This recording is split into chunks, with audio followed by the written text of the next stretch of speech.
dimineață blândă, răsărit curat, pași desculți pe iarbă, aer nefătat, vocea ta umblând printre ramuri încet. Totul era bine, totul era drept.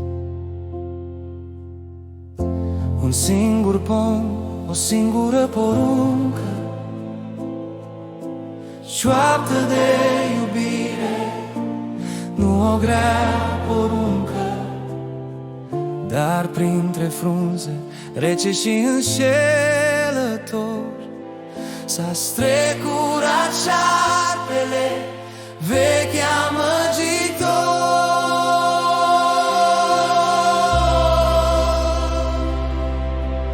Cântecul grădinii s-a frânt într-o clipă, un fruct în palmă, o lume risipă.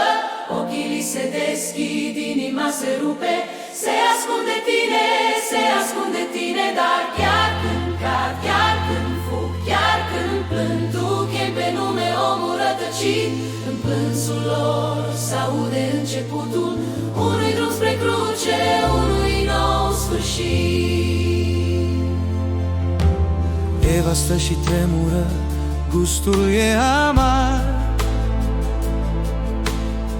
Adam lângă dânsa poartă același har, frunze drept veșminte, rușine pe piept, ochii către cerul ce părea departe, rece și drept.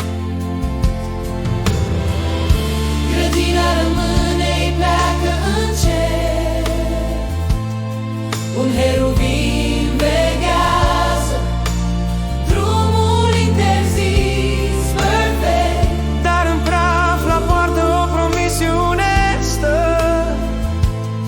că din sămânța Evei va răsări iertarea ta.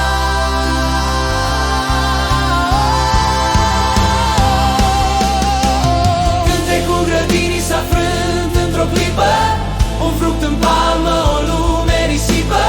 Ochii li se deschid, inima se rupe, se ascunde tine, dar chiar când cad, chiar când fug, chiar când plâng, tu chem pe nume omul rătăcit. În plânsul lor se-aude începutul unui drum spre cruce, unui nou sfârșit.